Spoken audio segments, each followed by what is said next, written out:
The morning sun cast long shadows across the Colorado Territory, painting the rugged peaks of the Rocky Mountains in shades of gold and crimson. It was the autumn of 1882, and the first hints of winter whispered through the aspens, their leaves trembling like golden coins against the crystalline sky, high up on Eagle's Ridge, where the air grew thin and the world fell away into valleys of pine and shadow, stood a cabin that had become as much a part of the landscape as the ancient rocks themselves. Thomas Kane had built that cabin with his own hands 15 years ago, back when his heart still knew how to hope. Now, at 42, he moved through his days with the mechanical precision of a man who had learned to survive rather than live. The townspeople down in Silver Creek called him the Hermit of Eagle's Ridge, though few dared speak the name to his face on his rare visits for supplies.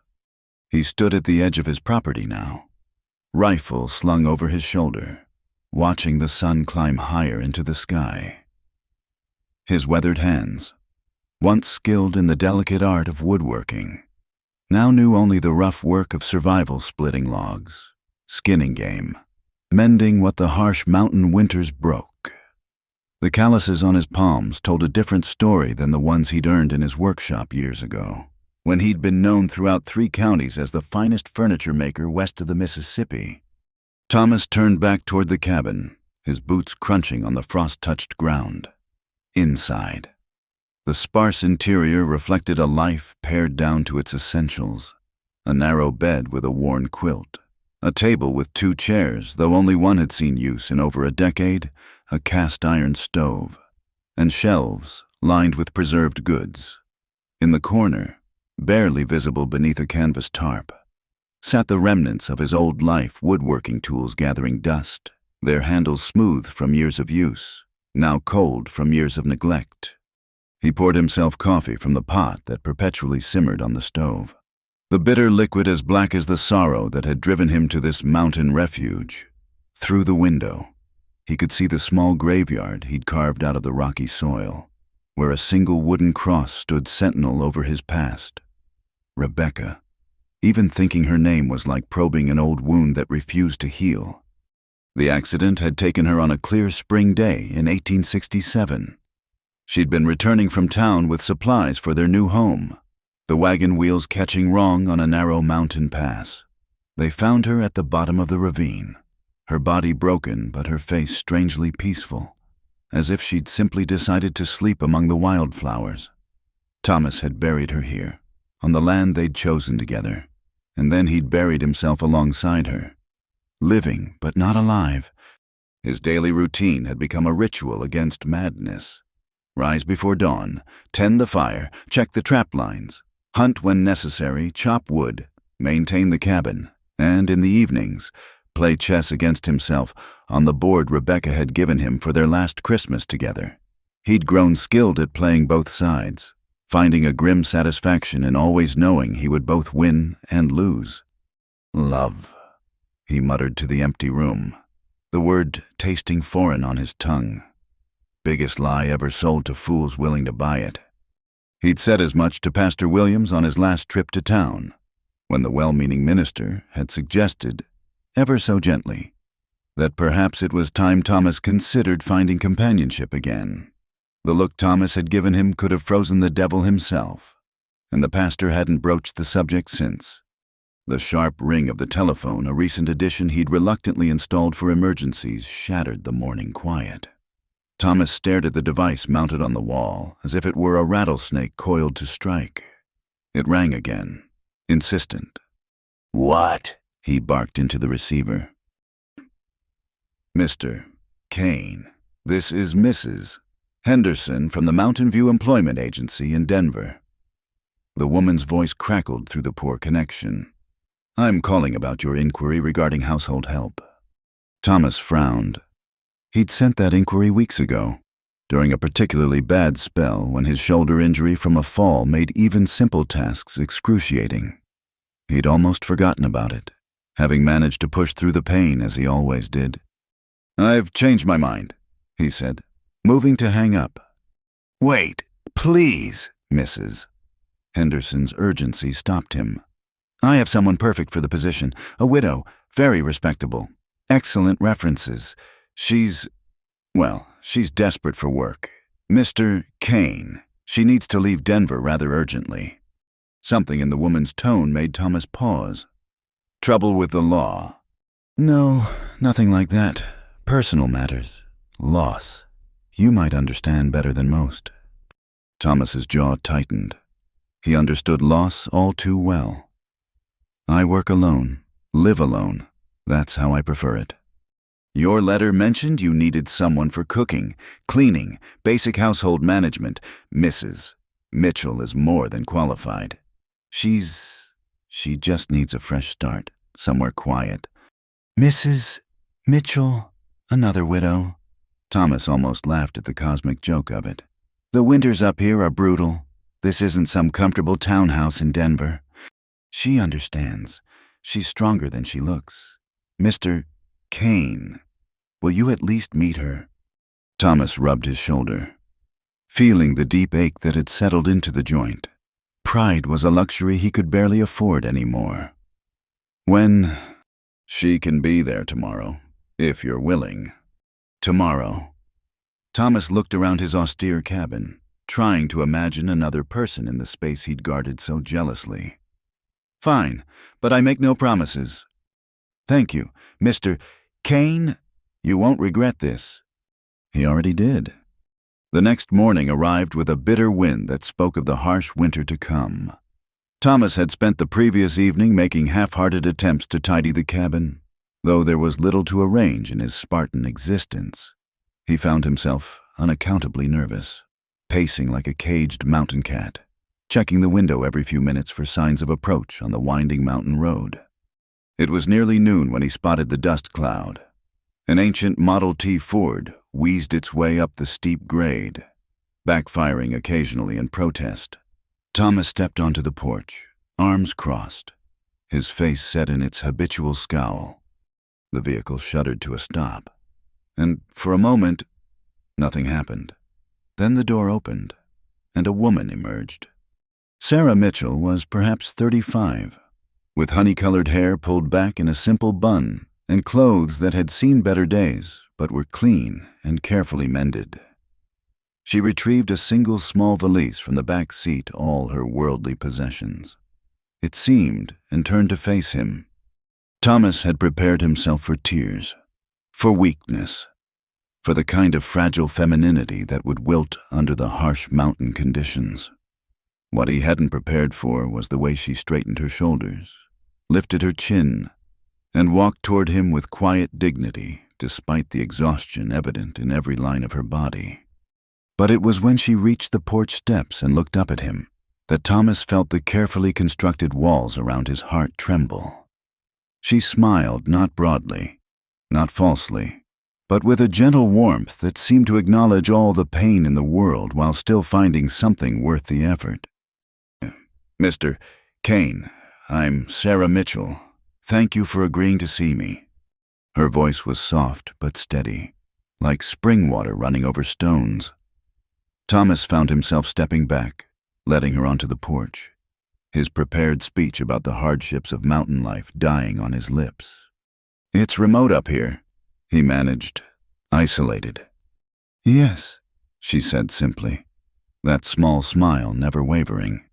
That's what I was hoping for. And in that moment, as the autumn wind swirled around them, carrying the promise of snow and long, dark months ahead, Thomas heard an echo of his own thoughts from years past. The rich cowboy said he didn't believe in love until he fell for his new maid's first smile. He pushed the thought away ruthlessly, stepping aside to let her enter. Come in, then. We'll see if you last the week. But even as he spoke the harsh words, Thomas couldn't shake the feeling that something fundamental had just shifted in his carefully ordered world. Like the first crack in river ice at spring's approach, he followed her into the cabin, closing the door against the wind, unaware that he had just let in far more than a housekeeper. He had let in the possibility of life itself.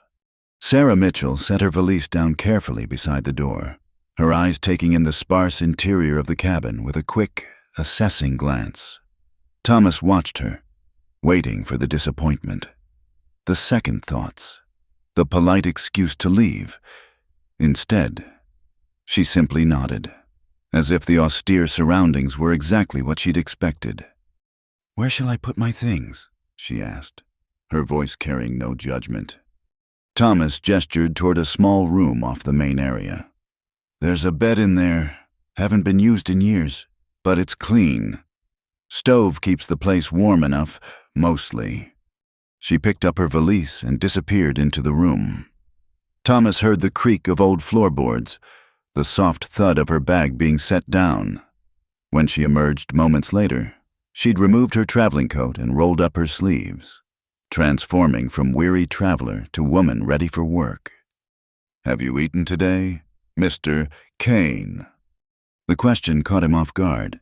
He tried to remember. Coffee, certainly, some jerky, perhaps. His meals had long ago become mere fuel, something to keep the body moving. "I manage," he said gruffly.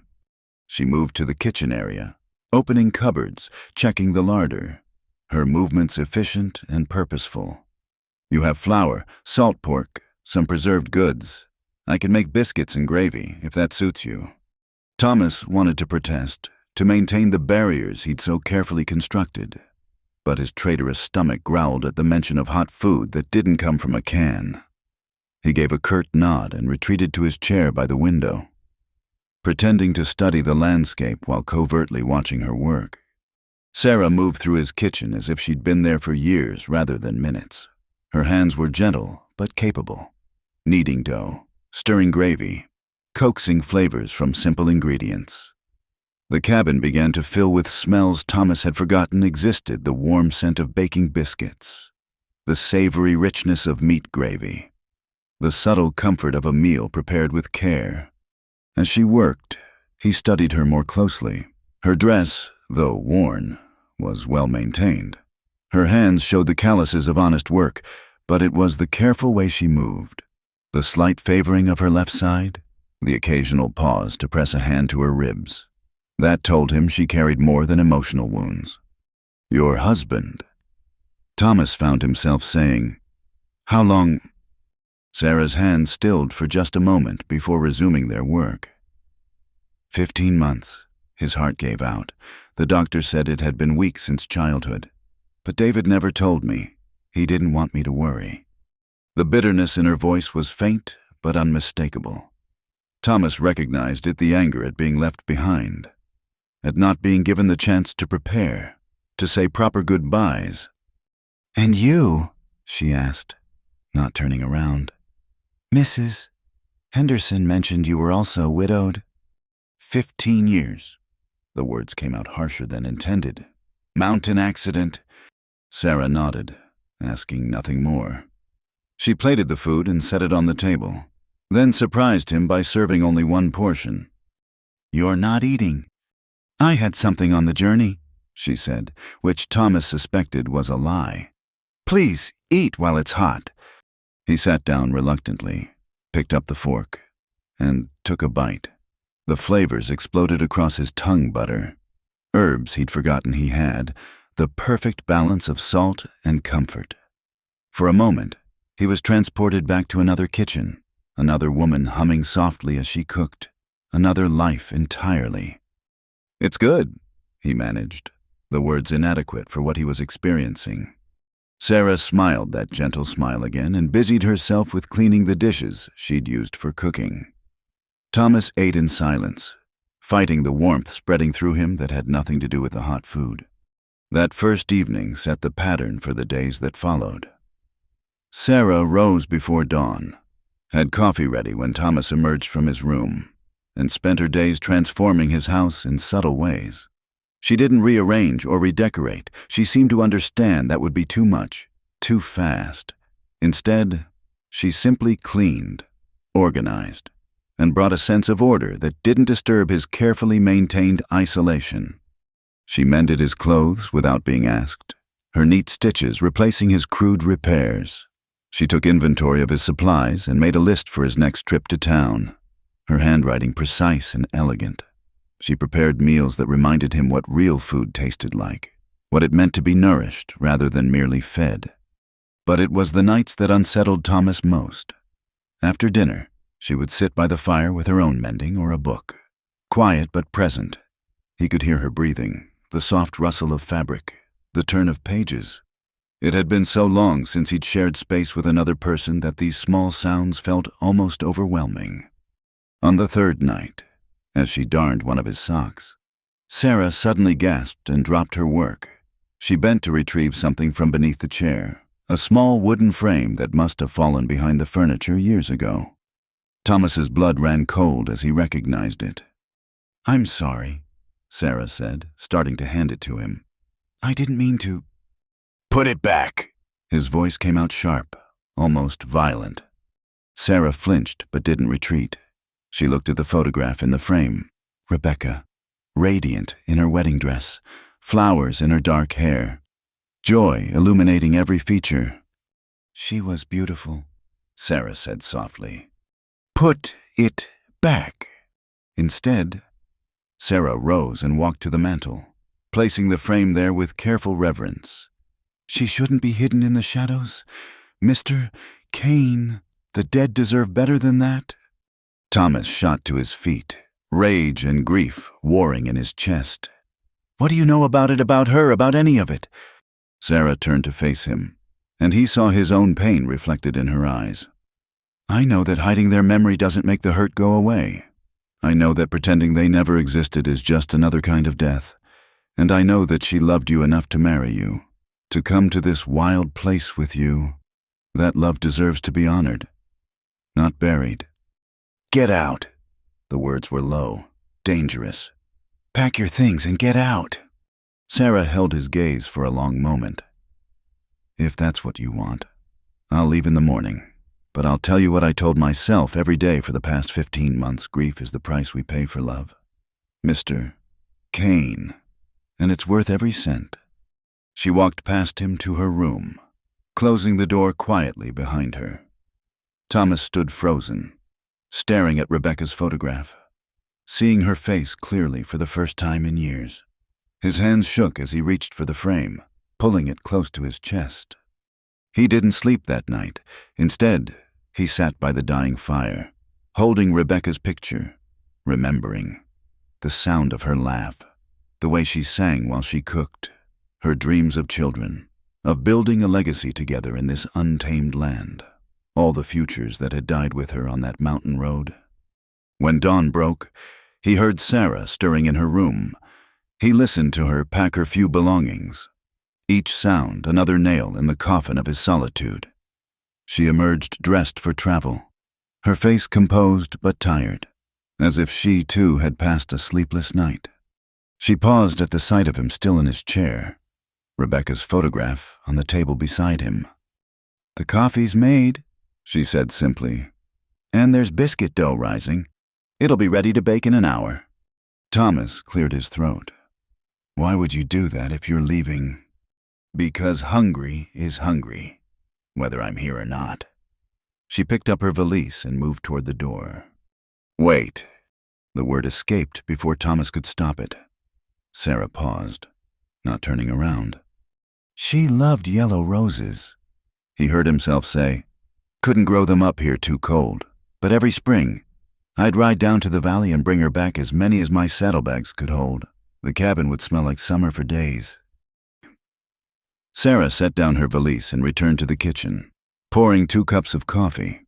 She handed one to Thomas and sat in the chair across from him, waiting. Her name was Rebecca Ann Kane. We'd been married 4 years when... He stopped, took a sip of coffee, tried again. "She was coming back from town, supplies for the cabinet shop I was building. The road was narrow, the horses spooked. They found her in the ravine." Sarah listened without interrupting, her presence a quiet comfort rather than an intrusion. When Thomas finally fell silent, she reached across and placed her photograph beside Rebecca's, a stern-looking man with kind eyes and a clerical collar. "David Mitchell," she said. "Minister's son who became a minister himself. We couldn't have children, my body wouldn't carry them. But he never made me feel less for it. He said I was enough, just as I was. Her voice caught slightly. He collapsed during Sunday service, was gone before he hit the floor. His heart, the doctor said later. He'd known it was weak. Never told me. They sat in shared silence as the sun climbed higher. 2 photographs on the table between them. 2 lives marked by loss. 2 souls who understood that some wounds never fully heal. Stay, Thomas said finally. The position's yours if you want it. Sarah nodded, a slight easing in her shoulders. Thank you, Mr. Kane. Thomas, he corrected. If you're staying, it's Thomas. Then I'm Sarah, she replied, that small smile returning. As she rose to tend to the biscuits, Thomas carefully placed both photographs on the mantel, side by side, for the first time in 15 years. Rebecca's image stood in the light of day, and for the first time in 15 years, Thomas didn't feel quite so alone with his grief. The dead deserved better than shadows. Sarah had said, perhaps. Thomas thought, the living did too. The morning air bit sharp and clean as Sarah stepped out of the cabin, drawing her shawl tighter around her shoulders. A week had passed since their midnight confessions, and the rhythm of shared life had begun to take shape. She found Thomas by the woodpile, axe in hand, splitting logs with practiced efficiency. I'd like to learn, she said, approaching him. Thomas paused mid-swing, eyeing her slight frame skeptically. It's not work for a woman. Neither is surviving alone on a mountain. Yet here we are. She held out her hands. Teach me. He studied her for a moment, then set down his axe and selected a smaller hatchet. You'll hurt yourself. Then show me how not to. Thomas picked up a modest-sized log and placed it on the chopping block. See the grain always work with it, never against, like this. He demonstrated, the axe falling in a perfect arc, splitting the wood cleanly. Sarah watched intently, noting the rotation of his shoulders, the way he let gravity do most of the work. When he handed her the hatchet, she mimicked his stance. Feet wider, Thomas instructed, moving behind her to adjust her position. Hands here. He placed his hands over hers on the handle, guiding her grip. The proximity startled them both. Sarah could smell wood smoke and pine on his clothes, feel the solid presence of him at her back. Thomas seemed to realize it too, but didn't immediately step away. Now raise it straight up, he said, his voice rougher than usual. Let it fall with the weight. Don't force it. Sarah brought the hatchet down. The log shifted but didn't split. Again, more confidence this time. She tried again, and this time the wood cracked partially. On the third attempt, it split clean through. Sarah laughed, a sound of pure delight that rang across the mountain clearing. I did it. Thomas stepped back, a ghost of a smile tugging at his lips. Don't celebrate yet. There's a whole cord needs splitting before winter. They worked side by side through the morning, Thomas splitting the larger logs while Sarah handled the smaller ones. He corrected her form, showed her how to read the wood, how to conserve her strength. By noon, her hands were blistered despite the work gloves, and her arms ached, but a respectable pile of split wood stood as testament to her efforts. Over lunch venison stew Sarah had left simmering, she flexed her sore hands and asked, What made you choose this place? It's beautiful, but so isolated. Thomas considered the question. Rebecca and I came up here on a hunting trip before we married. Found this spot just as the sun was setting. The whole valley spread out below us like God's own painting. She said if a body was going to build a life somewhere, might as well be somewhere that took your breath away every morning. She was right, Sarah said, gazing out the window at the vista beyond. It does take your breath away. Your husband, Thomas ventured. He wouldn't have liked it up here. Sarah smiled sadly. David was a town man through and through, needed his congregation, his Sunday dinners, his civic meetings. He was happiest with people around him. She paused. I always felt a bit suffocated by it all, pretending everything was perfect, maintaining the minister's wife facade. You were unhappy. No, she said quickly, then amended. Not unhappy, just constrained. I loved David, truly, but I think I loved the idea of who he wanted me to be more than who I actually was. Does that make sense? Thomas nodded slowly. Rebecca wanted children desperately. Every month that passed without, it hurt her. Hurt us. I kept thinking if we just had a child, she'd stop looking so sad, like I wasn't enough by myself. But you were building the furniture shop for her. For us, for the family we were supposed to have. Pretty foolish, looking back. Sarah reached across the table, her fingers barely brushing his hand. Hope isn't foolish, Thomas. It's what keeps us human. They spent the afternoon organizing supplies for winter. Sarah making lists while Thomas took inventory. She asked about his childhood, drawing out stories of his grandfather who'd taught him woodworking, of learning to read grain and understand the language of different woods. Hickory's got strength but no give, he explained, running his hand over a piece of lumber. Oak's reliable but stubborn, pine's forgiving but soft. You have to know what each piece wants to become. Like people, Sarah observed. Thomas looked at her sharply, but she was studying the wood, fingers tracing the grain patterns he'd shown her. As evening approached, Sarah found a deck of cards in a drawer and challenged him to a game. They played by lamplight, the comfortable silence broken only by the shuffle of cards and occasional commentary on the game. David tried to teach me poker once, Sarah said, dealing a new hand. Said every minister's wife should know how to spot a bluff. Never did get the hang of it. Rebecca was terrible at cards. Thomas admitted. No poker face at all. Everything she felt showed right there on her face. Made it easy to love her. Also made it impossible to play cards with her. They talked about the mechanics of grief, how it ambushed you at unexpected moments. Sarah shared how she'd given away all of David's clothes except one shirt, which she'd slept with for months until his scent faded. Thomas confessed he still couldn't bring himself to move Rebecca's hairbrush from the dresser. The grieving books say you're supposed to move through stages, Sarah said, studying her cards. Denial, anger, all that.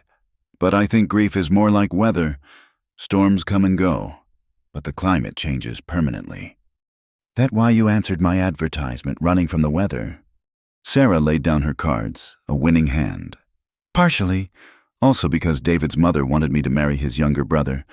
Keep it in the family, she said, as if I was a piece of property to be inherited. Thomas felt an unexpected surge of anger on her behalf.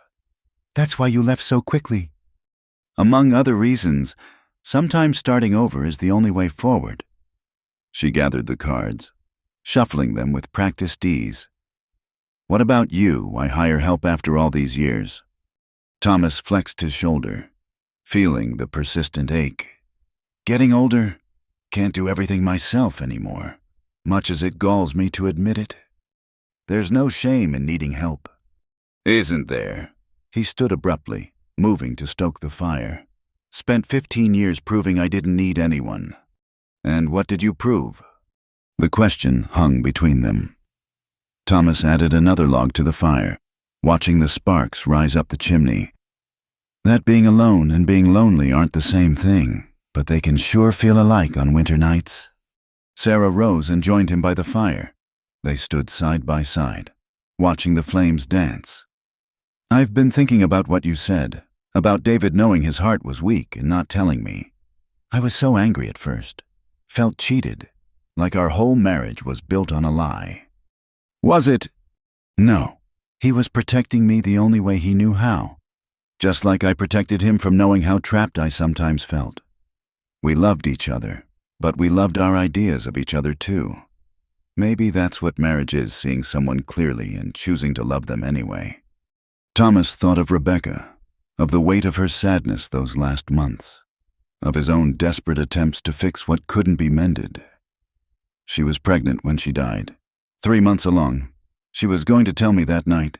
Had a special dinner planned. Found her note in the wagon wreckage. Sarah's hand found his, a gentle pressure of understanding. "Oh, Thomas. I never told anyone that. Not even Pastor Williams. Couldn't bear the pity. People saying at least they were together now. All that nonsense meant to comfort, but just makes it worse." "There's no at least in grief," Sarah said softly. "There's just what was and what is." They stood together as full dark settled over the mountain, hands clasped in shared sorrow and unexpected comfort. Outside, the wind picked up, rattling the windows, promising the coming change of seasons. "Winter's coming early this year," Thomas observed. "Then I'd better learn to split wood faster," Sarah replied. And despite everything, Thomas found himself almost smiling. "Tomorrow we'll work on your aim. You're twisting your wrists on the downswing."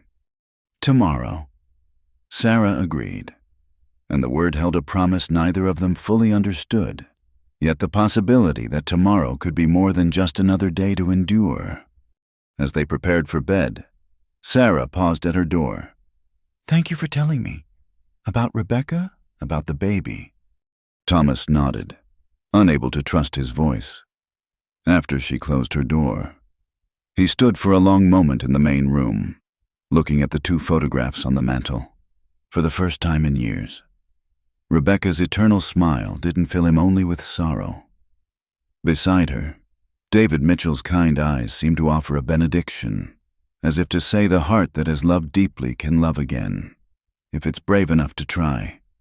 Outside, the first snowflakes of the season began to fall, silent and steady, blanketing the harsh edges of the world in temporary softness. Winter was coming, but for the first time in 15 years, Thomas didn't face it entirely alone. The afternoon sun slanted through the cabin windows, casting long shadows across the floor. Thomas had gone to check his trap lines, leaving Sarah alone with her thoughts and the ever-present weight of memory. She sat in the chair by the fire, David's pocket watch heavy in her hand, its gold surface worn smooth by years of handling. She opened it, listening to the familiar tick that had once measured out the rhythm of their days together. Inside the cover, their wedding date was engraved in delicate script, June 15th, 1866, until time itself shall end. The irony of those words cut fresh every time she read them. Tears came then, sudden and overwhelming. She pressed the watch to her chest, shoulders shaking with the force of suppressed sobs. This was why she'd fled Denver, not just David's family with their expectations, but the constant reminders, the pitying looks, the well-meaning advice to move on, as if grief were a room you could simply walk out of. She didn't hear Thomas return until his boots creaked on the porch. "Quickly!" She tried to compose herself, wiping at her eyes, but it was too late. He stood in the doorway, rabbits from his traps in one hand, concern etched across his weathered features. "Sarah!" She held up the watch, unable to speak. Thomas set down his catch and crossed to her, pulling up the other chair. He didn't offer empty platitudes or tell her not to cry.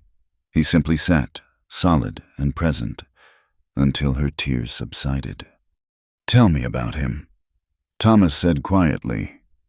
"Not the minister, the man." Sarah laughed through her tears, a watery sound. David loved peppermint candy, always had some in his pocket for the children after service. His breath smelled like Christmas morning year-round. She smiled at the memory.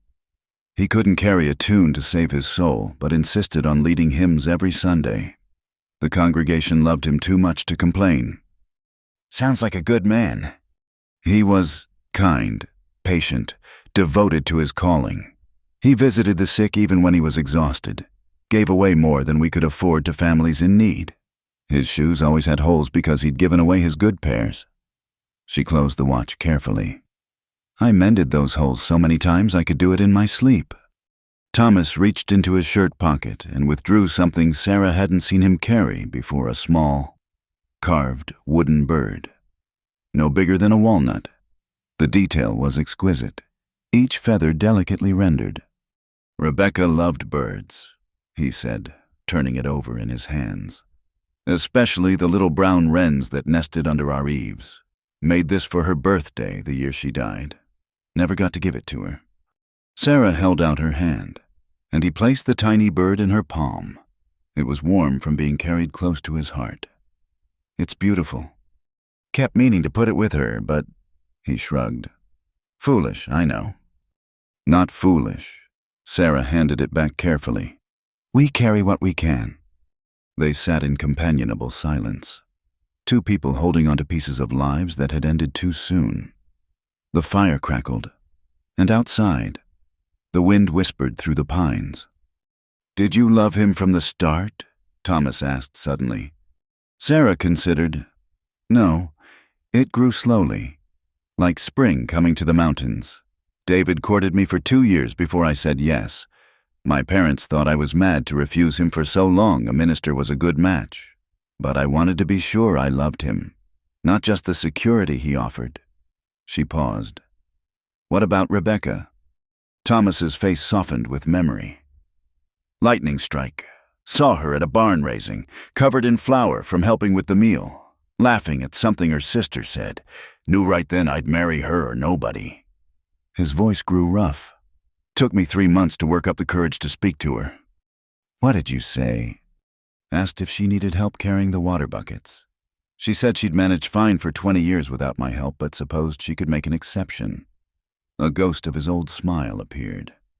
Sharp tongue on her. Kept me honest. Sarah found herself imagining it a younger Thomas, less scarred by loss, fumbling through courtship. How long were you married? 4 years, 3 months, and 6 days. The precision of it spoke volumes. 12 years.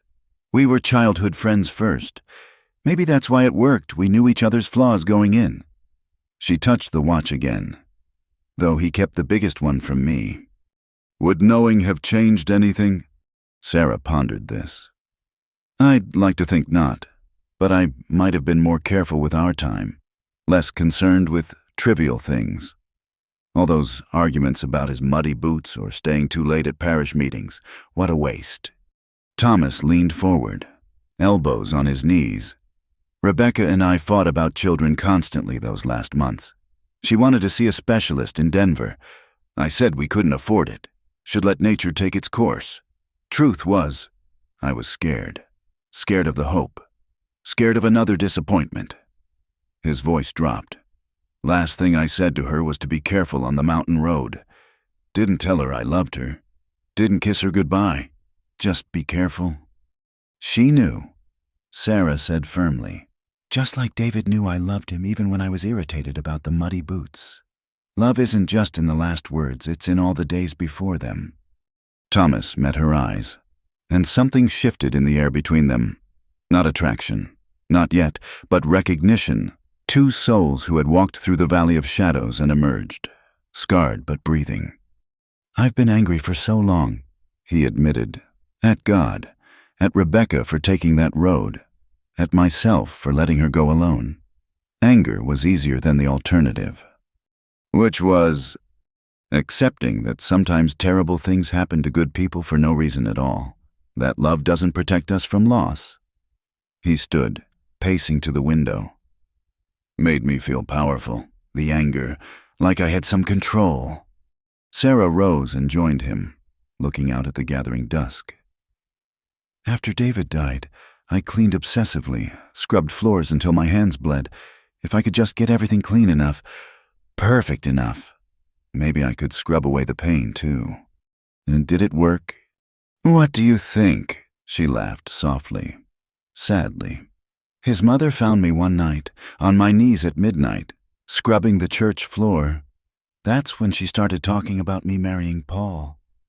Said I needed a firm hand to guide me through my grief. Thomas made a disgusted sound. Grief isn't something you get guided through. It's something you learn to carry. Yes, Sarah turned to face him fully. But maybe we don't have to carry it alone. The words hung between them, delicate as spun glass.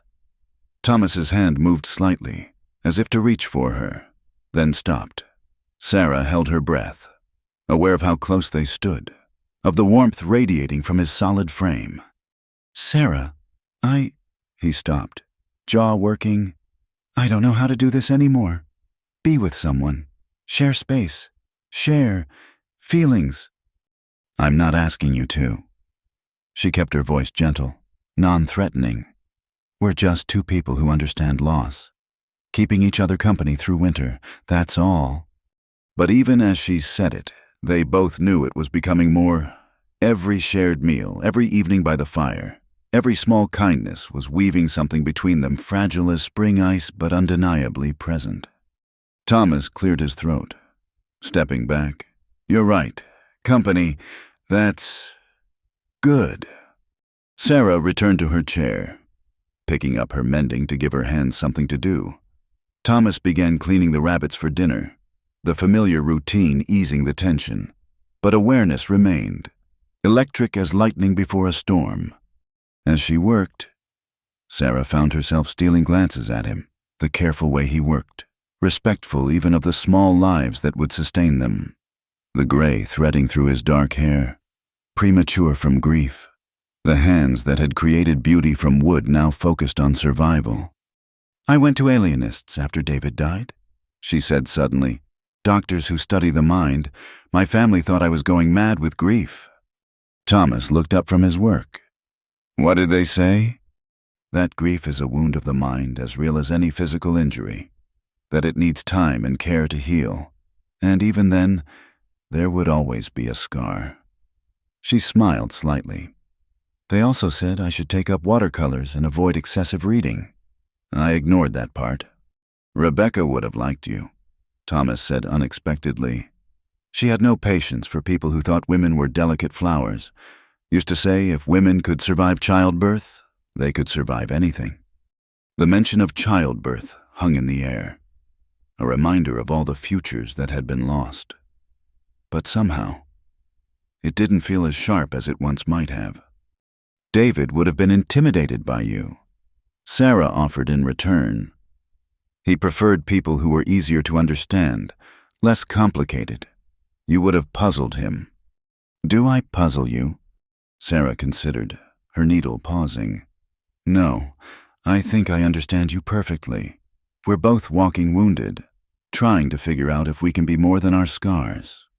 Thomas finished with the rabbits, washing his hands in the basin. As he dried them, he said quietly, Sometimes I think the scars are all I am. Then we'll be scarred together.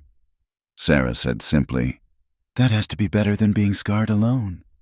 As night fell and they prepared dinner together, moving around each other with growing familiarity, neither spoke of the shift that had occurred, but it was there in the way their hands brushed passing dishes, in the softness that had crept into Thomas's voice, in the way Sarah's smile came easier. They were no longer just two grieving souls sharing space. They were beginning, tentatively, to share something more, and though it terrified them both, neither pulled away. Outside, the stars emerged one by one, brilliant in the clear mountain air, and in the warm circle of the cabin's light, two people who had thought their hearts irreparably broken began to discover they still had the capacity to feel. The workshop door hadn't been opened in months. Thomas stood before it now, key in hand, Sarah beside him with a lamp. She'd asked about it that morning over breakfast, noting it was the only part of the property she hadn't cleaned. It's just storage, he'd said dismissively. But she'd given him that look, patient but persistent, that he was beginning to recognize, meant she wouldn't let the matter drop. So here they stood as afternoon light filtered through the pines, about to enter the space that held too many memories. The door swung open with a groan of protest. Dust motes danced in the shaft of sunlight that penetrated the gloom. Sarah raised the lamp higher, illuminating a wonderland of half-finished projects and carefully maintained tools. "Oh, Thomas," she breathed, stepping inside. The workshop was larger than expected, with windows along one wall now covered in grime. Workbenches lined the space, their surfaces still holding the evidence of abandoned projects. Chisels lay in neat rows. Planes and saws hung precisely on the walls. Jars of stain and varnish stood like soldiers awaiting orders that never came. But it was the furniture that drew Sarah's attention. Pieces in various stages of completion filled the room, a half-carved headboard with roses twining up the posts, a chest of drawers missing its final drawer, chairs that needed only sanding and staining. Each piece showed a level of craftsmanship that spoke of years of dedication and natural talent. In the corner, covered by a dusty sheet, stood something taller than the rest. Sarah moved toward it, but Thomas caught her arm. "Don't." "What is it?" He was quiet for so long she thought he wouldn't answer. Then, "A rocking chair, for the nursery we never had." Sarah's hand covered his on her arm. "May I see it?" Thomas released her and pulled away the sheet himself. The chair was nearly complete, lacking only final sanding and finish. The wood cherry, Sarah thought, glowed even through the dust. The backrest featured a carved scene of a mother deer with her fawn beneath flowering trees. It was perhaps the most beautiful piece of furniture Sarah had ever seen. "You stopped working on it when she died." Sarah said it wasn't a question. Couldn't bear to finish it. Couldn't bear to destroy it either. Thomas ran his hand over the arm of the chair. 15 years it sat here, waiting. Sarah circled the chair, taking in every detail. "The carving is exquisite. How long did this take you?" "Started it when we first began trying for children. Worked on it whenever Rebecca felt sad about another month passing without—" He trailed off. "Thought if I could make it perfect enough, somehow that would make everything work out." "That's not foolish," Sarah said firmly. "That's love. Creating beauty for someone you love. Hoping for a future, that's what makes us human." She moved through the workshop, examining other pieces. These could be sold, furniture of this quality would fetch good prices in Denver or San Francisco. Thomas shook his head. "They're not finished." "They could be." "No." Sarah turned to face him. "Why not? Your shoulder may pain you, but your hands still work. This talent shouldn't be buried." "You don't understand." His voice grew harsh. "Every piece in here was meant for our life together. Our home, our family. Finishing them now would be like admitting she's really gone." The words hung heavy in the dusty air. Thomas's jaw worked, but no sound came. Sarah approached him slowly. "What if you finished them not as monuments to what was lost, but as tributes to what was loved? Rebecca loved your work. Didn't she?" "She'd sit right there." Thomas pointed to a stool in the corner. "And read to me while I worked. Said the sound of sandpaper was better than music." His voice caught. "I can still hear her sometimes, reading poetry in that soft voice." "Then honor that," Sarah urged gently. "Honor her by creating again, not replacing what was, but building on it." Thomas picked up a chisel, testing its edge. "Still sharp after all these years?" "I wouldn't even know where to start."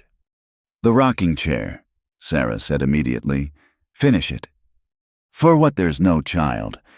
"For the act of finishing. For proving that grief doesn't have to be the end of every story." She paused, then added more quietly, "Maybe someday, someone will need a beautiful rocking chair. A young mother in town. Perhaps, wouldn't it be better to have it ready to give than to let it gather dust forever?" Thomas set down the chisel and really looked at Sarah then. The afternoon light caught the gold in her hair, illuminated the earnestness in her face. When had she become beautiful to him? When had her presence shifted from tolerable to necessary? "You're asking me to hope again," he said roughly. "I'm asking you to create again. Hope will follow or it won't, but at least your hands will remember their purpose." Thomas moved to the window, rubbing at the grime with his sleeve until a small patch cleared. Light streamed through, highlighting the dancing dust. "What about you? What did you leave unfinished?" Sarah was quiet for a moment. "A quilt, wedding ring pattern. I was making it for David's cousin who was getting married. After he died, I couldn't bear to look at it. All those interlocking circles, symbols of eternal love. Seemed like a mockery. "Where is it now?" "In my valise. I brought it without really knowing why." She laughed softly, self-consciously. Perhaps we're both carrying our unfinished business. Thomas turned from the window. "Show me tonight, after supper. Only if you'll work on something here tomorrow."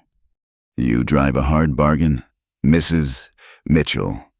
The formal address, which he hadn't used in weeks, created a strange distance between them. Sarah felt it too, her expression shifting. "Sarah," she corrected softly. "Just Sarah." They stood there in the workshop, surrounded by the ghosts of abandoned futures. Two people on the precipice of something neither fully understood. Thomas found himself studying her face, memorizing the way the light played across her features, the determined set of her chin, the kindness that never seemed to waver despite her own pain. "All right," he said finally. "Tomorrow I'll start again. But not the rocking chair. Not yet." "What then?" He looked around the workshop, his gaze settling on a small table that needed only legs attached. It's simple work. My hands need to remember how to move before I attempt anything complex." Sarah smiled, and Thomas felt that increasingly familiar warmth spread through his chest. "It's a start." They spent the rest of the afternoon in the workshop, Sarah asking questions about different woods and techniques while Thomas found himself explaining, demonstrating, even occasionally smiling at her enthusiasm. She had a quick mind, grasping concepts easily, her questions showing real thought. "David never understood why I was fascinated by how things were made," she confided, examining a particularly complex joint. "He preferred to simply appreciate the finished product." Rebecca was the same at first, but after watching me work for a few months, she started making suggestions. Some of her ideas were brilliant. "See this curve here?" He indicated a chair back. "That was her thought. Said it should cradle the spine like a mother's hand." "You worked well together." "We did." The admission came easier than expected. "What about you and David? What did you share?" Sarah considered. "Reading. We'd spend evenings taking turns reading aloud. He had a beautiful voice for it. Could make even the dullest sermon sound interesting." She smiled at the memory. "And gardening. He loved roses, spent hours tending them. I preferred vegetables, practical things. We'd argue playfully about which deserved more space." "Who won?" "We compromised. Roses along the borders. Vegetables in the center. Beauty and sustenance together." Her expression grew wistful. "I wonder if anyone's tending them now." Thomas found himself moving closer. "We could plant a garden here.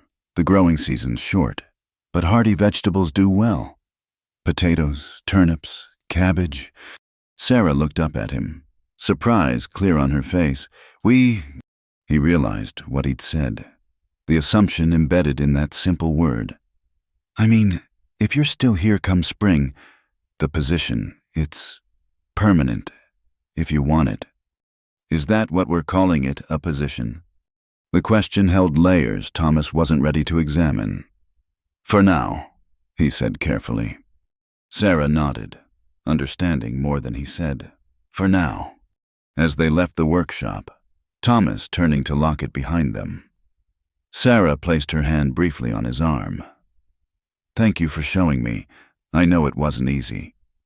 "Nothing worth doing ever is," he replied, echoing something Rebecca used to say. But for the first time, thinking of her words didn't feel like swallowing glass. That evening, true to her word, Sarah retrieved the unfinished quilt from her valise. They spread it across the table, the intricate pattern of interlocking rings clear despite its incomplete state. The fabrics were beautiful deep blues and warm browns, shots of gold like captured sunlight. "It's masterful work," Thomas said, tracing one of the completed sections. "The stitching's so fine it's almost invisible." "My grandmother taught me, said a woman's needlework was her signature, should be as unique as her handwriting." Sarah fingered an unfinished section. "I haven't touched it since the week after David's funeral." But you brought it here. Hope, I suppose, or habit, or maybe I just couldn't leave it behind entirely. She began folding it carefully. Tomorrow, while you work in the workshop, I'll work on this. Perhaps our hands can remember together. The word together settled between them like a promise. Thomas watched her careful movements, the reverent way she handled the fabric, and felt something shift inside his chest, a loosening of bonds he'd tied around his heart 15 years ago. Sarah, he began, not sure what he wanted to say. She looked up at him, waiting, in the lamplight, with shadows and light playing across her face. She looked like hope itself, beautiful and terrifying in equal measure. I'm glad you're here, he said finally, the words inadequate for what he felt but all he could manage. Her smile was gentle, understanding. So am I, Thomas, so am I. That night, as Thomas lay in his narrow bed listening to the wind in the pines, he thought about resurrection. Not the biblical kind, but the small, daily kind, hands remembering their skills, hearts remembering their capacity, two broken people finding ways to create again. Tomorrow he would enter the workshop and begin. Just a simple table. Nothing ambitious, but it would be a start, and perhaps, like Sarah said, hope would follow. Or perhaps hope was already here, sleeping in the room down the hall, bringing warmth to a cabin that had known only cold for far too long. The storm arrived without warning. Thomas had seen the signs, the way the birds fell silent, how the air grew heavy and still, but he'd underestimated its fury. By nightfall, the wind howled like a living thing, driving snow horizontal against the cabin walls.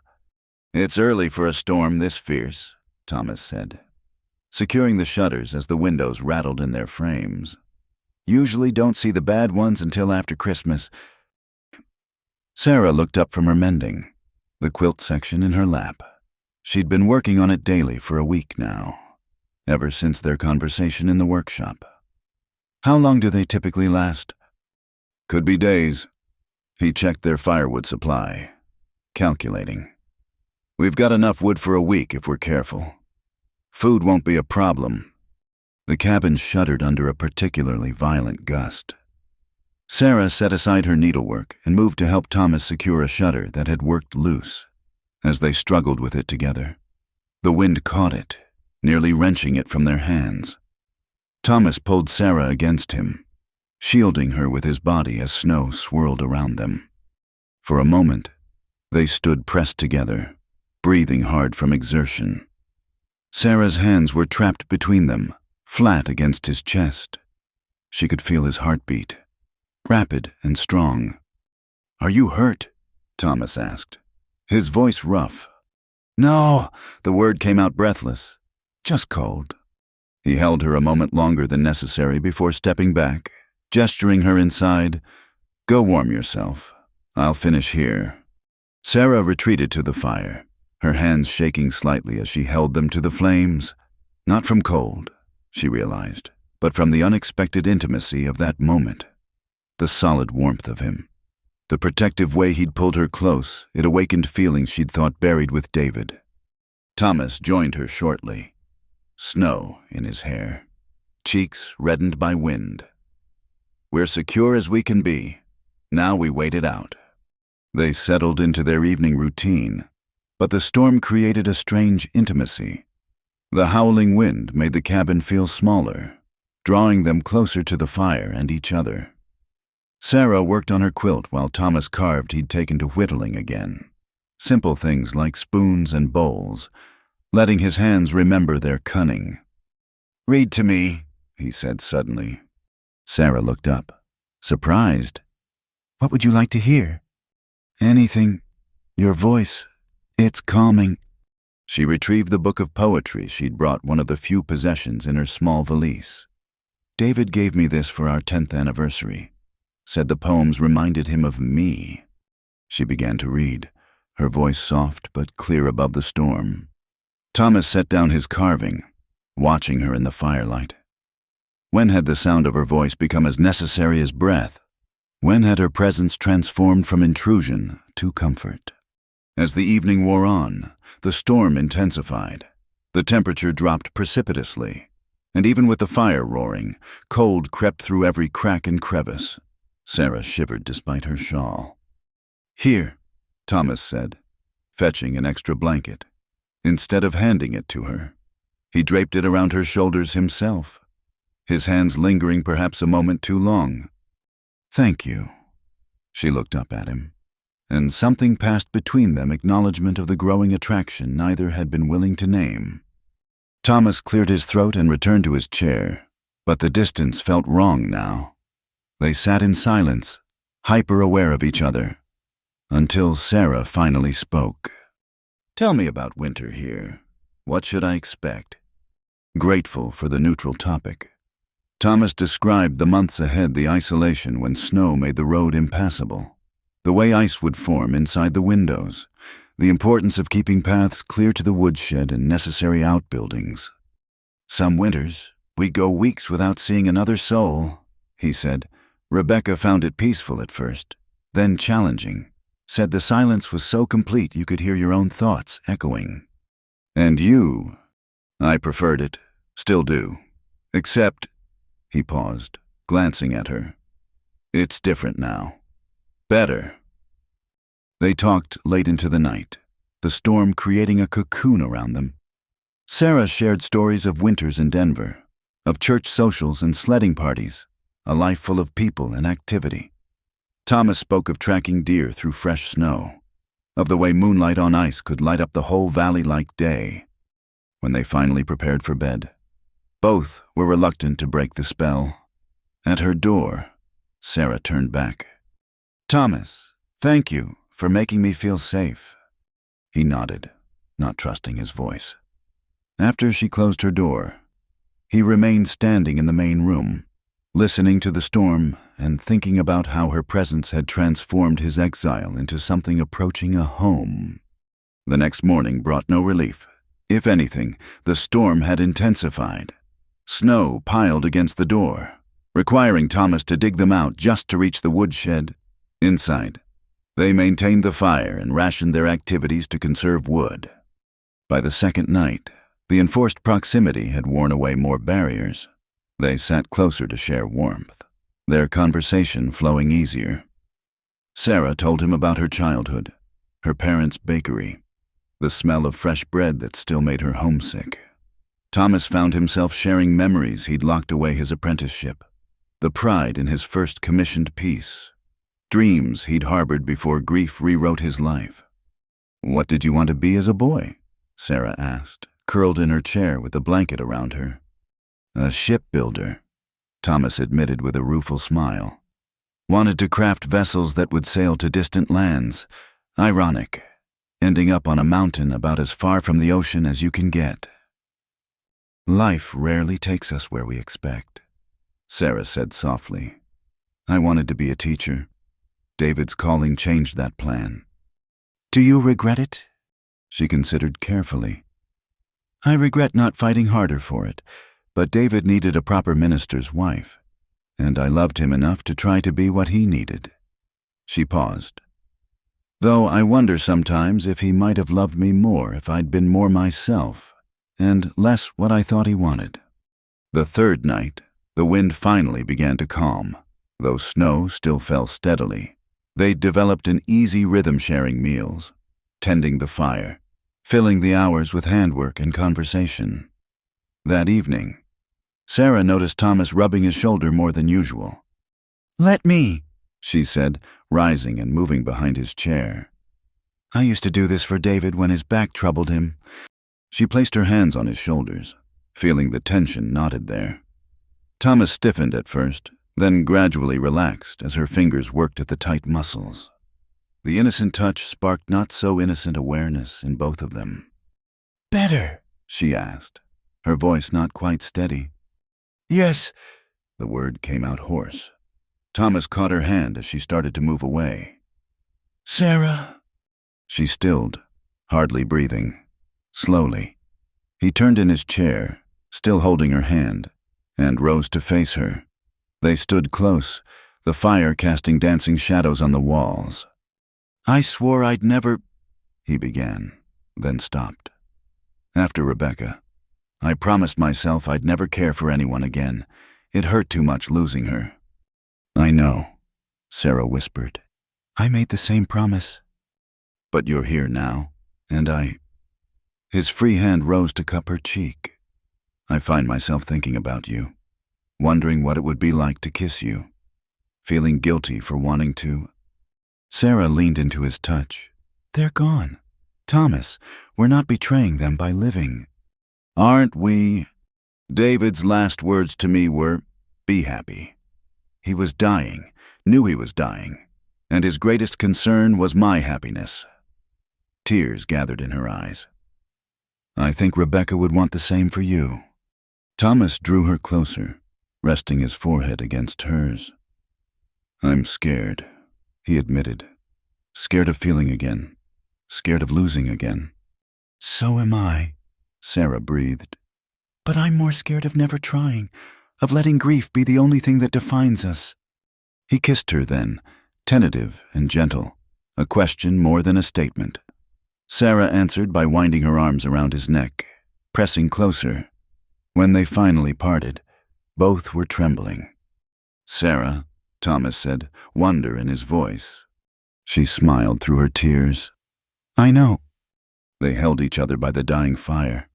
Two souls who'd found their way through darkness to this moment of possibility. Outside, the storm began to break, clouds parting to reveal stars brilliant in the clear mountain air. Neither spoke of love. It was too soon, too fragile. But as they finally parted for the night, each carrying the warmth of that kiss, both knew something fundamental had shifted. The walls they'd built around their hearts, brick by brick over years of pain, had begun to crumble. In her room, Sarah pressed her fingers to her lips, still feeling the gentle pressure of his kiss. It was nothing like David's kisses. Those had been comfortable, familiar, like coming home. This was like standing on a precipice, terrifying and exhilarating in equal measure. In his room, Thomas sat on the edge of his bed, overwhelmed by the rush of feeling. For 15 years, he'd felt nothing but grief and anger. Now, suddenly, there was warmth, desire, hope, emotions he'd thought himself incapable of experiencing again. The storm passed in the night, leaving behind a world transformed by snow.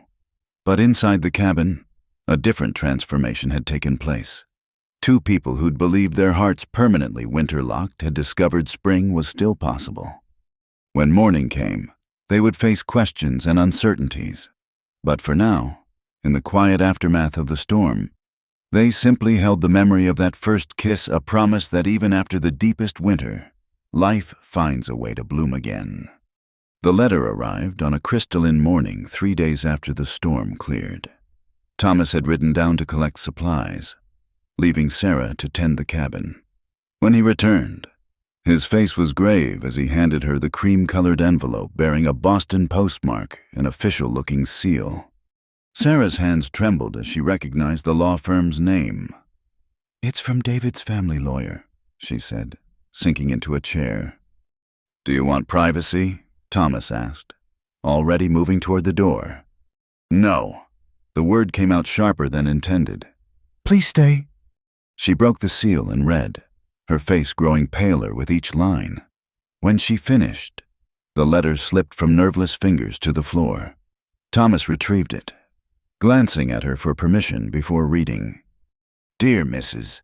Mitchell," he read aloud, "we regret to inform you of the passing of your late husband's great-aunt, Mrs. Cornelius Ashworth of Boston, as specified in her will. She has left the bulk of her considerable estate to you, her nephew's widow, with the stipulation that you must take residence in the Ashworth family home in Boston for a minimum of 1 year to claim your inheritance. The estate is valued at approximately $50,000, including the Beacon Hill property, investments, and various holdings."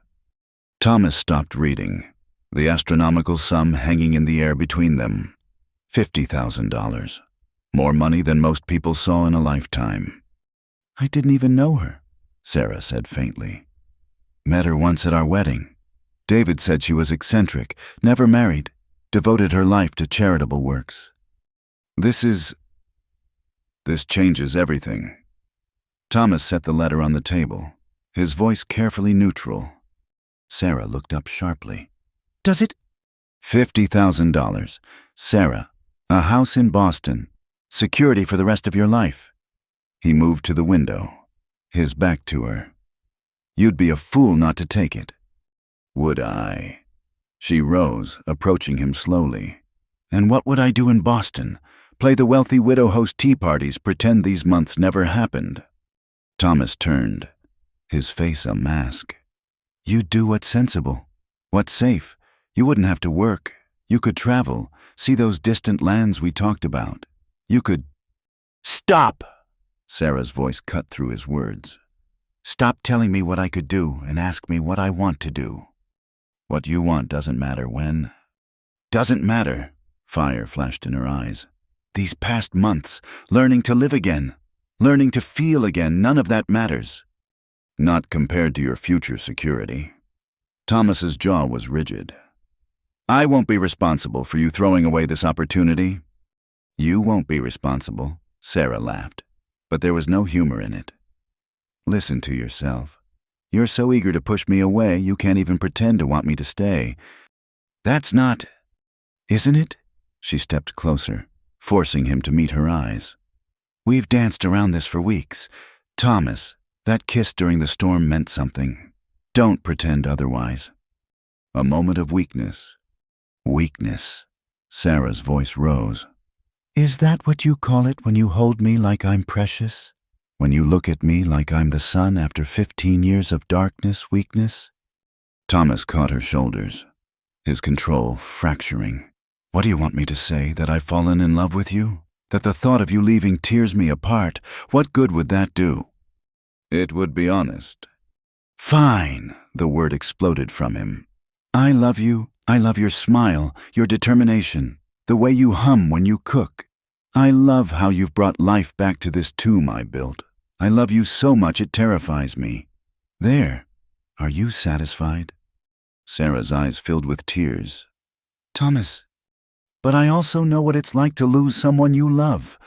I can't be the reason you give up security, comfort, everything that money represents. His hands gentled on her shoulders. Take the inheritance. Sarah, go to Boston. Find happiness there. Happiness. She wrenched away from him. You think money buys happiness? I had money with David. We lived comfortably, and you know what I was slowly suffocating in that comfortable life.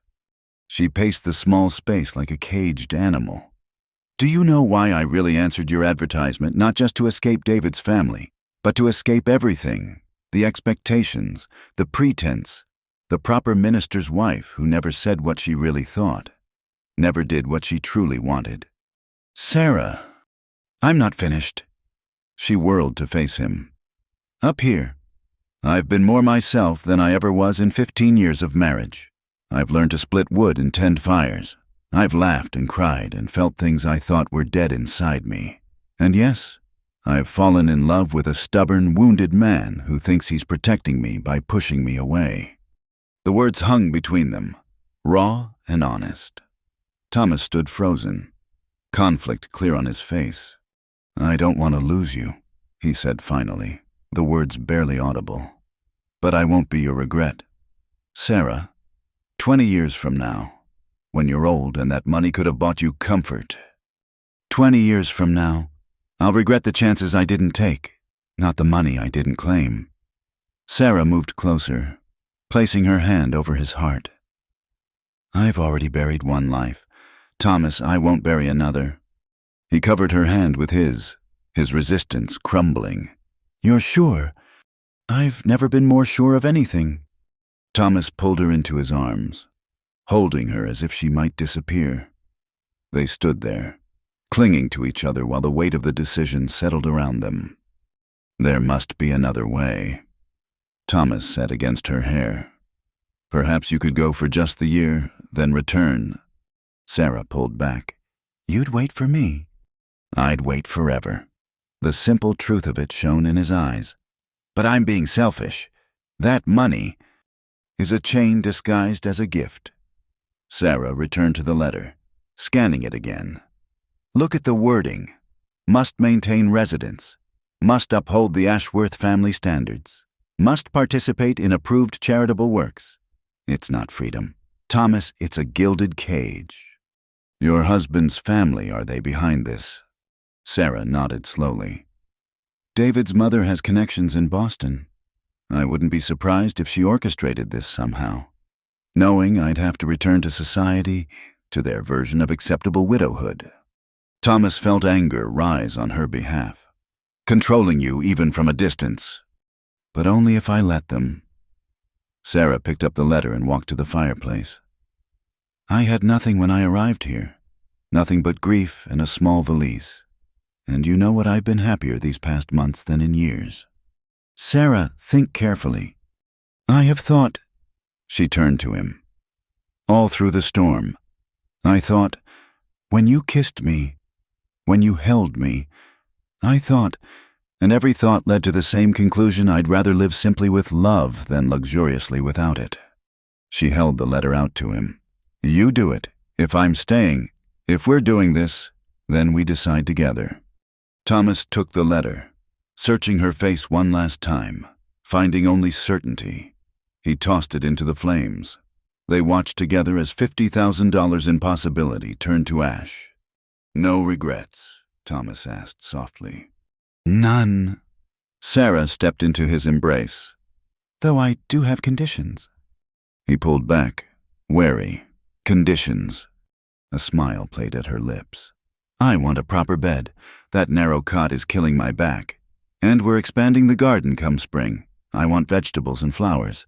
And you're finishing that rocking chair. Sarah. Not for what was lost, she said firmly. For what might be. We're not young, Thomas, but we're not dead either. Who knows what the future holds? He kissed her then, pouring all his love and fear and hope into the connection. When they parted, both were breathless. I love you, he said, the words coming easier now. I'll probably never stop fearing loss, but I promise to try, to be present, to build a life with you. That's all I ask. Sarah touched his face gently. We've both loved and lost, but maybe that just means we know how precious it is, how to value each day. That evening, they worked side by side in the kitchen, preparing dinner as they had dozens of times before. But everything felt different now, charged with promise and possibility. The specter of Boston and the inheritance had forced them to choose, and they'd chosen each other. As night fell and they sat before the fire, Sarah working on her quilt while Thomas carved. A peace settled over the cabin. The photographs on the mantel seemed to watch benevolently, as if David and Rebecca approved of this new chapter. What will you tell them? Thomas asked. The lawyers, Sarah considered. The truth, that I found something worth more than money, that I choose love over comfort, partnership over position. She smiled. They'll think I've gone mad. Maybe you have, Thomas said, but his smile took any sting from the words. Mountain madness. It's been known to happen. Then I'll be mad with you, Sarah replied, reaching for his hand. Outside, snow began to fall again. Gentle this time, blessing rather than threat. Inside, two people who'd gambled everything on love worked quietly in the firelight, building their future stitch by stitch and shaving by shaving. The inheritance would go to some distant relative, the Boston house to strangers. But here in their mountain cabin, Thomas and Sarah had found something beyond price, a second chance at love, chosen freely and cherished deeply. And that was worth more than all the money in the world. The day before Sarah's departure dawned cold and bright. Neither had slept well, the weight of impending separation hanging heavy between them. Thomas had spent the previous week in his workshop, working late into the nights by lamplight. Now, as Sarah prepared a simple breakfast, He stood before the completed rocking chair, running his hands over the smooth finish one last time. It was his finest work. The cherry wood glowed with a deep warmth, each carved detail perfect. He'd modified the original design, adding Sarah's favorite wildflowers to twine with Rebecca's roses, past and present, intertwined in wood and memory. The chair seemed to hold all his hopes and fears, all the words he couldn't quite say. "Thomas," Sarah appeared in the workshop doorway. "Breakfast is ready." He turned, drinking in the sight of her. These past days since she'd made her choice had been bittersweet, filled with love, but shadowed by his insistence that she at least go to Boston to formally decline the inheritance in person. "You should see what you're giving up," he'd argued. "Make your choice with full knowledge." She'd finally agreed, though they both knew it was his fear talking fear that she'd see the comfortable life awaiting her and change her mind. Now, with her trunk packed and the morning stage due at noon, that fear clawed at his throat. "I have something for you," he said, gesturing to the chair. Sarah entered the workshop, gasping when she saw it. "Oh, Thomas, you finished it." "Not for what was," he said, echoing her words. "For what might be. For when you come back." "If I come back, you mean?" Her voice was gentle but knowing. Thomas didn't deny it. "I want you to be sure, Sarah. Want you to see everything you're choosing to leave behind." She approached the chair slowly, running her fingers over the intricate carvings. "It's beautiful. The most beautiful thing I've ever seen." She looked up at him, eyes bright with unshed tears. "But you're wrong about one thing." "What's that?" "I'm not leaving anything behind in Boston. Everything I want is right here." He pulled her into his arms, holding her tightly. "Then why does this feel like goodbye?" "Because you're scared." She pulled back to look at him. "And you're still punishing yourself for not being able to save Rebecca, so you're pushing me away before you can lose me too." The truth of it hit him like a physical blow. "Sarah!" "I understand," she continued. "But I need you to understand something too. I'm not Rebecca.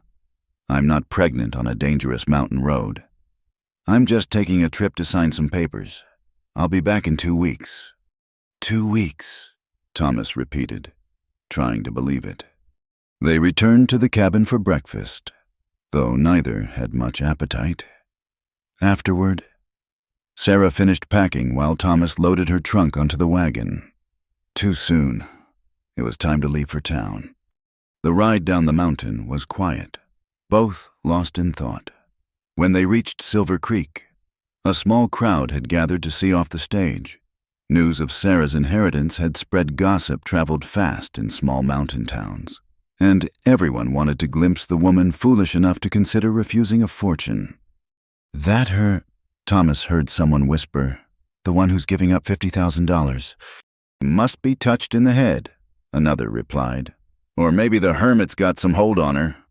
Thomas's jaw tightened, but Sarah placed a calming hand on his arm. "Let them talk," she said quietly. "They don't understand." Pastor Williams approached them, his kind face creased with concern. "Mrs. Mitchell, Mr. Kane, I heard about your situation." "I'm sure you have," Thomas said curtly. The pastor ignored his tone. "I wanted to say, Sarah, that I admire your courage. It takes great faith to choose love over security."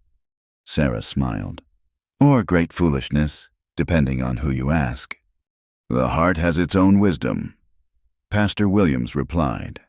He looked at Thomas meaningfully. "And sometimes the greatest act of love is letting someone choose freely." The stage arrived in a cloud of dust and noise. As the driver loaded Sarah's trunk, Thomas drew her aside. "Sarah, Words failed him. How could he tell her that she carried his heart with her, that these 2 weeks would feel like years, that despite his fears? He loved her more than life itself. She seemed to understand. Rising on her toes, she kissed him softly, not caring about the scandalized gasps from onlookers. "I'll be back," she whispered against his lips. "Have faith." Then she was boarding the stage, settling into her seat. Thomas stood frozen as the driver called out, as the horses began to move. At the last moment, panic seized him. He ran alongside the coach. Sarah. She leaned out the window, tears streaming down her face, but smiling. 2 weeks, Thomas. Count them for me. Then the stage rounded a bend and she was gone. The ride back up the mountain was the longest of Thomas's life. The cabin felt impossibly empty, filled with Sarah's absence, her shawl on the back of a chair, the book of poetry she'd been reading, the half-finished quilt. Everything reminded him of her. That night, he sat in the workshop, staring at the rocking chair. What if she didn't come back? What if Boston's comforts seduced her? What if her husband's family convinced her she was making a terrible mistake? He picked up his tools, needing to keep his hands busy.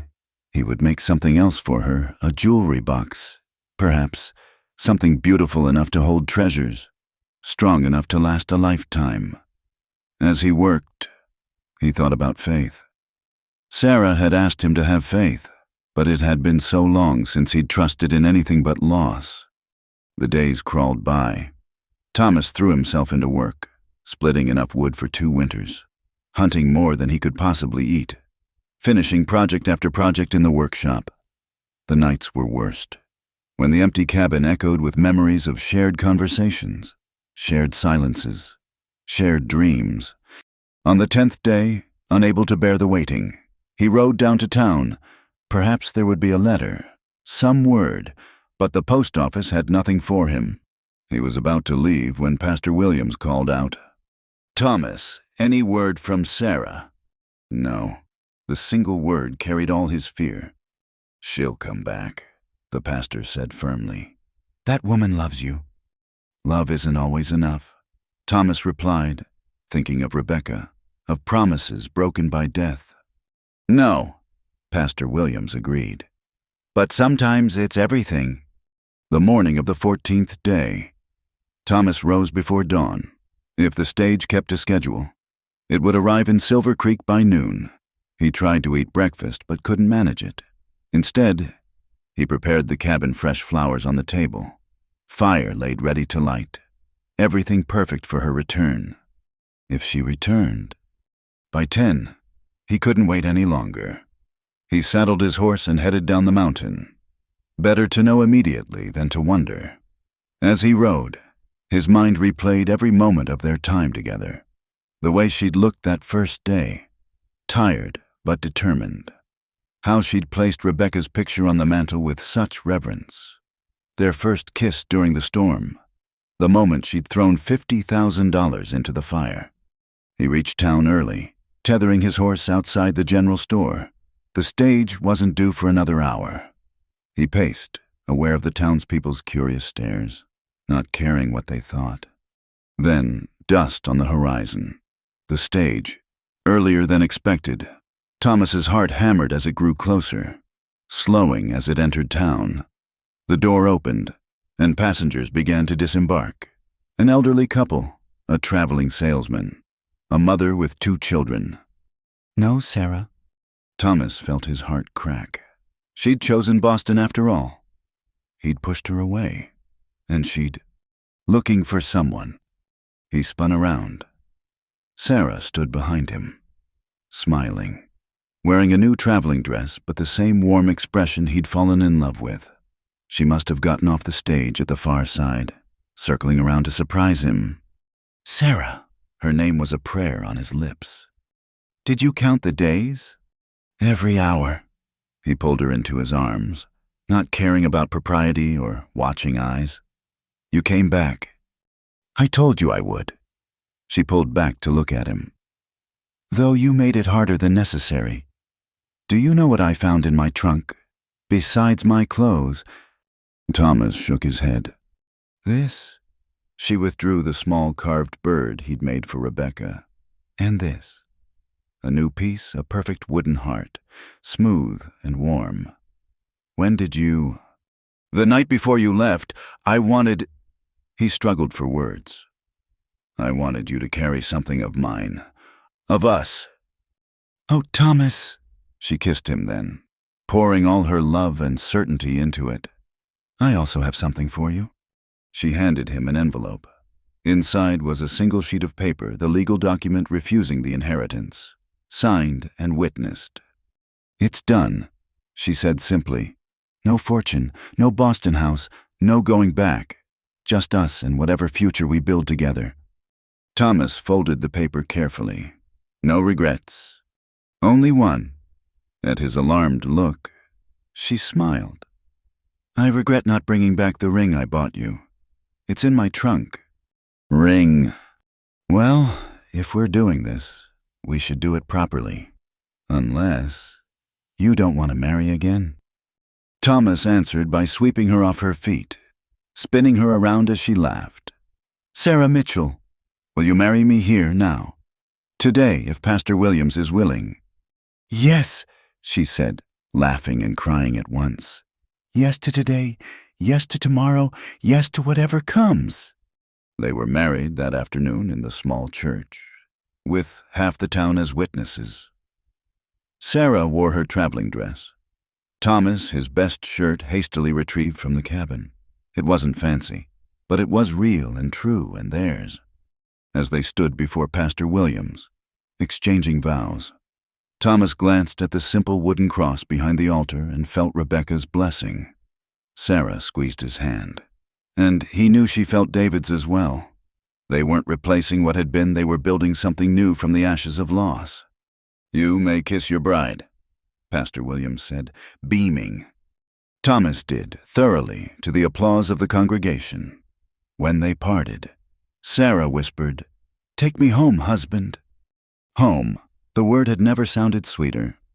They rode back up the mountain as the sun set, painting the sky in shades of rose and gold. The cabin welcomed them, warm with afternoon sun. Thomas lit the fire while Sarah unpacked, hanging her dresses beside his shirts, placing her few books next to his, making the space theirs in 1,000 small ways. That night, as they sat together in the rocking chair, Thomas had made Sarah in his lap. His arms around her, they talked of the future, of the furniture business Thomas would slowly rebuild, of the gardens Sarah would plant come spring, of the life they would create together. "I love you," Thomas said, the words coming easily now. "Thank you for coming back, for choosing this, for choosing us." "I love you too," Sarah replied, tilting her face up for his kiss. "And I'll keep choosing us, every day, for whatever time we're given." Outside, the stars emerged one by one, brilliant in the clear mountain air. Inside, two people who had known the depths of loss celebrated the heights of love found again. They had gambled everything on a second chance and won the only prize that mattered each other. The rocking chair creaked gently as they moved together, a sound that would echo through the years to come. And on the mantel, 4 photographs now stood: Rebecca and David. Thomas and Sarah, past and present, united in the continuity of love that transcends loss, of hearts brave enough to risk everything for joy. In the years that followed, the people of Silver Creek would tell the story of the rich cowboy who didn't believe in love until he fell for his new maid's first smile. They'd speak of the woman who gave up a fortune for a mountain cabin and a scarred heart. And they'd all agree that sometimes, just sometimes, love is worth more than all the gold in the world. Thank you so much for listening to this story of love, loss, and second chances in the Wild West. I'd love to know where you're enjoying this tale from. Are you listening during your commute? Relaxing at home? Or perhaps on a long drive? Please subscribe to our channel From Wild West and share your thoughts in the comments below. Your stories and reactions make our storytelling community special. Until our next adventure together, keep believing in love's power to heal and transform.